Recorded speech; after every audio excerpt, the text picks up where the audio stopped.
We have said that Shakespeare wrote many sonnets, and today we're going to talk about them. What is a sonnet? It's a small poetical composition made of 14 lines.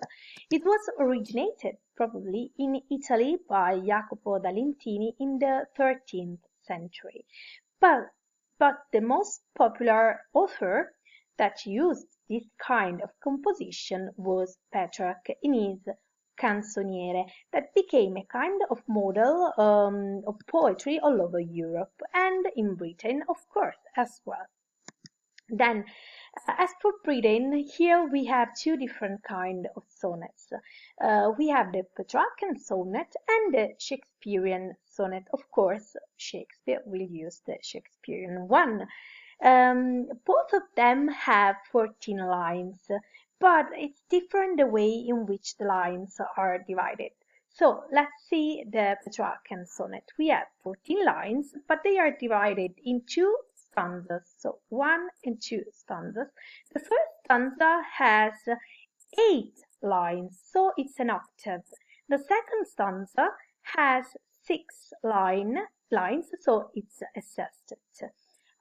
Usually in the octave we have a situation or a theme, and in the sestet we have the solution or the reflection, a reflection about this problem. As for the rhyme, you can see here the structure. It's A B B A B B A C D E C D E, and that's the rhyme pattern. As for the Shakespearean sonnet, we have, of course, 15 lines, but they are divided in four stanzas. 3 stanzas are quatrains, so they are made of 4 lines. So 4 lines, 4 lines, 4 lines, and they are 3. Last stanza is a couplet, so there are just 2 lines. As for the rhyme, it is alternated rhyme, A B C D C D E F E F, except for the couplet, where we say it's a rhyming couplet, so they have the same ending. And as for the themes and the language in the traditional sonnets, not the Shakespearean one, the traditional ones, the most important theme, of course, is love and desire. This love and desire is for a lady that is perfect, is really beautiful, but unluckily she is really cold. She can't love back the poet. So the poet is unhappy and sad, and he usually turns to madness and despair. This kind of atmosphere is obtained thanks to this figure of speech, and the name is oxymoron. The oxymoron is a way to combine two contradictory terms, so two terms that seems opposite, but they are used together in a poetic way. So, for example, the lady is beautiful and cruel. So they seem opposite, but they are used together. She is desirable but chaste. The lover suffers, but he wants to continue suffering. So all of that is it is an oxymoron situation. Of course, Shakespeare is really original. So his sonnets are really original, and we will see why. First of all, he wrote 150 and 54 sonnets. So really a lot of them. They were probably written in 1590s, more or less, and they were published in 1609 in a publication called Quarto. quarto, actually, in English, quarto. So the quarto is, you can see here in video, and it's easier to understand, but essentially it's a sheet of parchment, so animal skin, folded twice so that we can have 4 leaves, 4 sheets, and you print on both sides. They have no, these sonnets have no title, and they are just called with their numbers, even though they are not in a chronological sequence. They are just numbered random, let's say. We have 2 different parts in this collection of sonnets, because the addressee is different.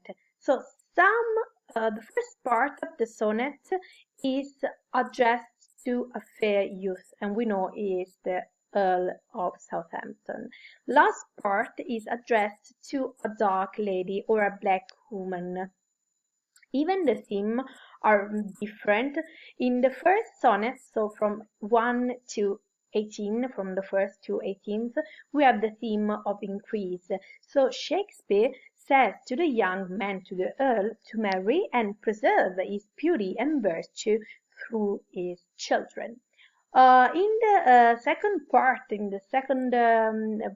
the sonnets dedicated to the fair youth, so from the sonnet 19 to 126, we have many themes, but some of the most recurrent are the idea of the destructive power of time and moral weakness, and even at the end we have a kind of rival poet that is writing poems to the fair youth.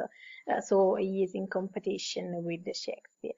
Then, as for the last sonnets dedicated to the dark lady, they are dedicated to this woman that is not beautiful at all, or she is really ugly actually, but nevertheless the poet finds her very desirable. So we can see that we have a kind of originality in Shakespeare sonnets, because he changed completely the theme of the sonnets. So if in the traditional sonnets we have this beautiful woman, perfect, really attractive, in the Shakespearean sonnets we have a man, a young man, but a man, and an ugly woman.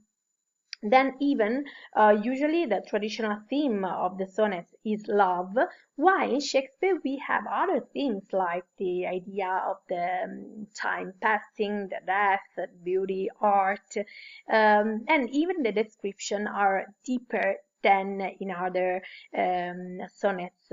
So the emotions, the behavior are described in a unique form, with a language that is really rich and descriptive, and even in style.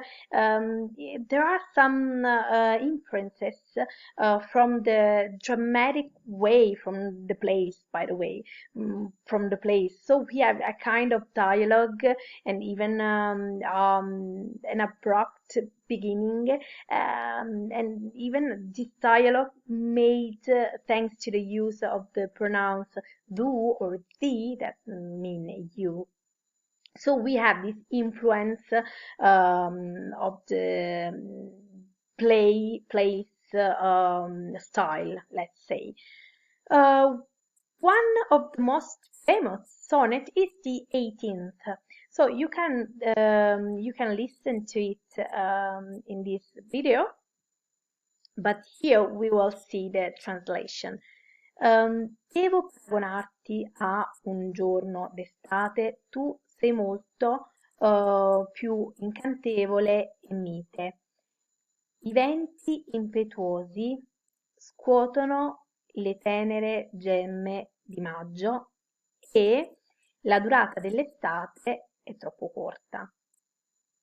Talvolta è troppo caldo l'occhio del cielo, quindi talvolta brilla troppo caldo l'occhio del cielo. L'occhio del cielo è una personificazione per parlare del sole praticamente.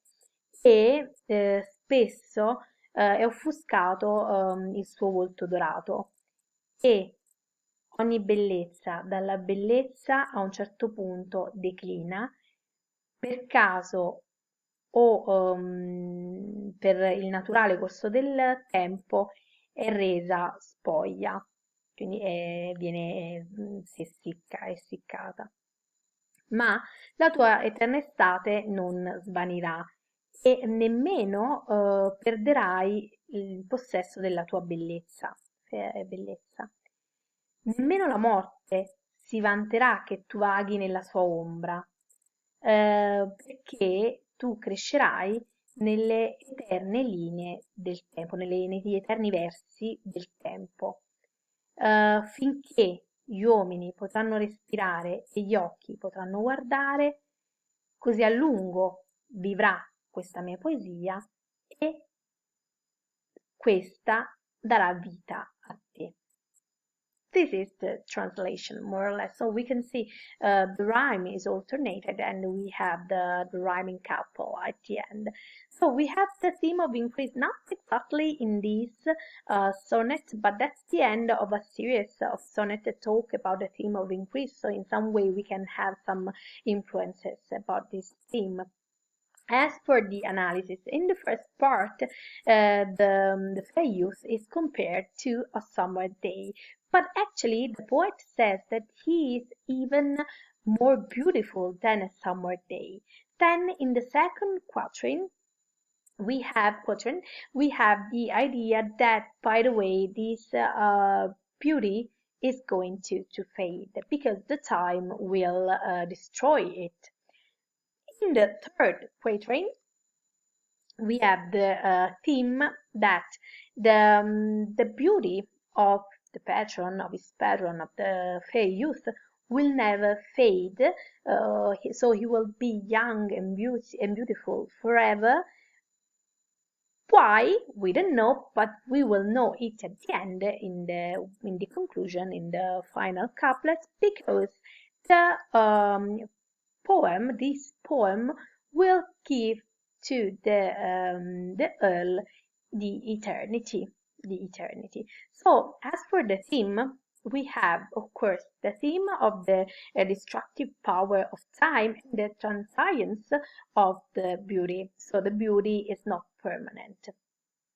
In the third quatrain, we have the theme of the permanence over time. Over time, there is explained in the last couplet, because the art and poetry can defeat the time, the passing of time.